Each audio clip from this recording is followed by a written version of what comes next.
I'm sure you've heard the famous quote, "It was the best of times, it was the worst of times." But have you noticed how it's the worst times that you can't seem to get out of your brain?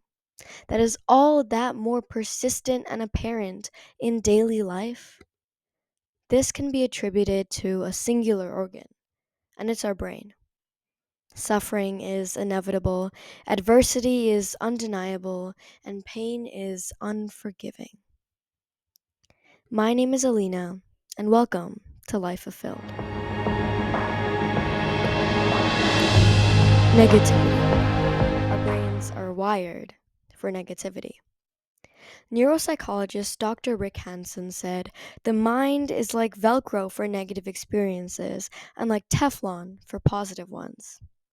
In other words, it's a lot easier for our mind to hold on to negative memories than their positive counterparts. I have a personal experience in this aspect that you may be able to find parallels to from your own life. I had went to my friend's birthday party. It was the first time I had gone out after weeks of just grinding in school, and it was frankly a lot of fun. I danced for hours on the floor, was complimented countlessly on my outfit, and we even bonded over a carefree game of paranoia. Okay, nobody was hurt. It was like I could live in the moment and my worries faded. When I got home, I was still reeling from that positive experience. However, the thoughts settled, my brain quieted, and I was just left with the one or two memories of something I said or did that I regretted, that I personally found embarrassing. It was quite appalling to me how my brain would pick apart those two insignificant moments, so small I doubt anyone else remembered, and place that at the forefront of my mind when I had just lived an incredible night. It made me wonder, why? Why do our brains remember negative experiences much more vividly than positive ones? The history of negativity. It can be traced back to our early ancestors when registering threats was a key component to survival. Imagine you were a hunter gatherer and enjoying your family instead of realizing that a tiger was looming in the distance. The people who were more positive simply died, and the ones who were accustomed to finding the negative and finding the threats in everyday lives were the ones who passed down their traits. So, negativity has been wired into our brains for millions of years. To fight it is to fight evolution. The prevalence of negativity in our minds leads to something called loss aversion in decision making, which is when we weigh potential losses greater than potential benefits. This could mean something as simple as being more upset losing $5 than you would be grateful for gaining it. We can simply combat this by being aware of this bias within our brains and using logic to try and override this, asking ourselves, is the loss really that bad? And does the loss really outweigh the benefit? Dopamine. Dopamine is the feel good chemical in our minds, responsible for feelings of euphoria, joy, and ecstasy. When I went to the party and I experienced it as fun and something I enjoyed, what actually happened was that my brain released dopamine in my mind. This led to a spike in dopamine, and I felt great in the moment. When I went home, however, and was done participating in that stimulating activity of the party, my dopamine levels returned to their baseline. And this would have been fine if they weren't incredibly high just a couple of minutes prior. This meant that although my dopamine levels were still standard, they had drastically depleted in a short amount of time. That is what made me feel so terrible, because in comparison, just a couple of moments earlier, I was feeling great. Key analogy here, guys. You can think of it like a roller coaster. The higher the amounts of dopamine are, that is the peak of the roller coaster, the harder the drop will be. Dopamine crashes are more prevalent in those with ADHD, but those without it can also experience what it's like to have drops in dopamine, even if it isn't drastic.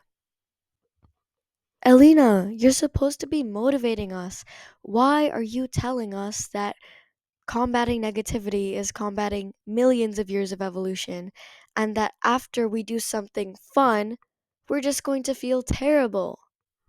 It's because we need to understand a problem and its origins in order to try and fix it. And we may not be able to completely wipe out negativity, but there are some things we can do to mitigate it. Addressing the negative. After the party, there were a lot of negative thoughts that came to mind.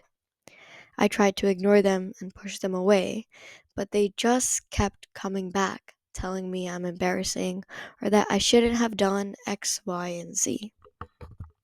One thing I would recommend, and one thing that I didn't do in that moment, was to address these thoughts. Ignoring them wouldn't make them go away, so maybe they need to be acknowledged.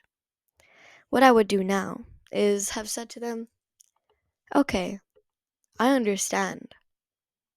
I'll try to avoid it next time. Thank you for warning me. If we think about it, those negative thoughts were a warning. My brain saw them as a threat, and that's why it didn't let me think about anything else.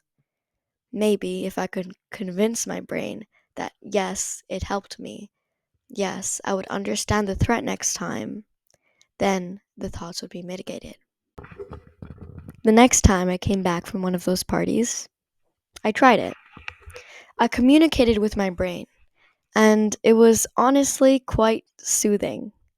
I was able to feel some sense of comfort that I was trying to actively improve myself the next time I went out, and also was able to push those thoughts to the back burner, not feeling as bad about it because it made me want to become better.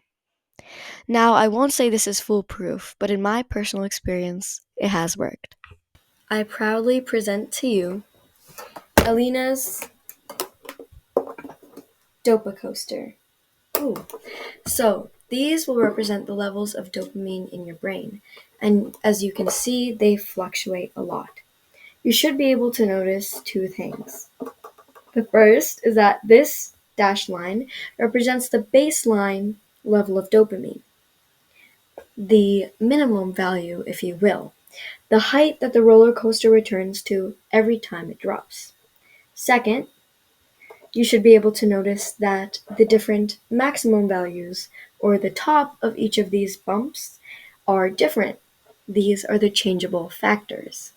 Using this, we should be able to handle how to make these drops less steep and less harsh.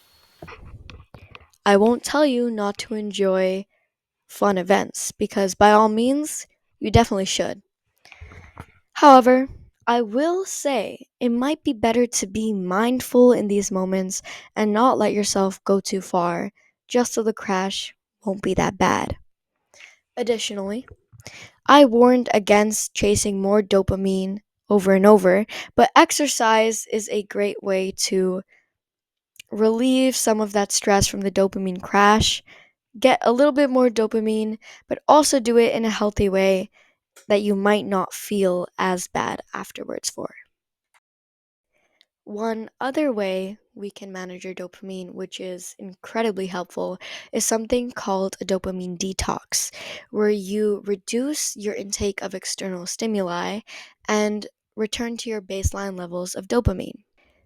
An article from Neurolaunch says it's like hitting the reset button on your brain's reward system, which in fact can be a reward in itself. Dopamine comes in all different varieties of life, and you may have to do some research yourself. But things like scrolling give you dopamine, and even listening to different types of music.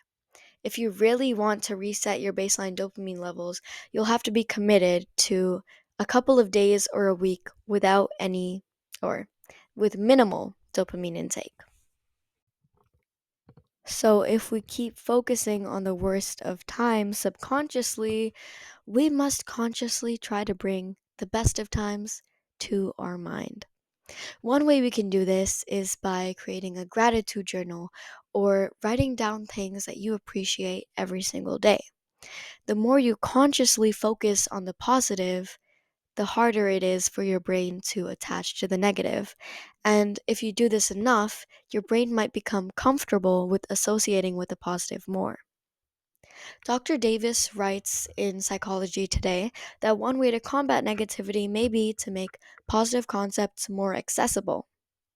You can do this by making a couple of positive keywords throughout your day and memorizing them, as to make it easier for your brain to generate positive connections instead of negative ones. Changing our mindset. We may not be able to eliminate negativity, but we can put a spin on our perception of it specifically. For example, the way I talked to my thoughts and complimented them for bringing new factors of myself to my awareness, rather than just putting them off as something completely wrong and negative. There is something to learn from every single thing in your life. I like to say there is always a lesson in everything. This simply means that every experience, whether negative or positive, can have something to teach you, and by reflecting upon it, you can spin everything to improve yourself and learn something new. This may sound counterintuitive, but it can make you be grateful for the negative. And as I said before, practicing gratitude brings positivity in itself. There is one quote that I will never stop using. To live is to suffer. To survive is to find some meaning in the suffering. Friedrich Nietzsche. Suffering is inevitable, and negativity may run rampant, but if you're able to find the lesson in everything, at least you will learn. Isn't that what life is all about? I wanted to personally thank you for listening because it means the world to me to be able to produce this. If you enjoyed it, please do not hesitate to drop a comment, like, or even follow. Make sure to share it with your friends who you think would enjoy it. And until next time, keep living a life fulfilled.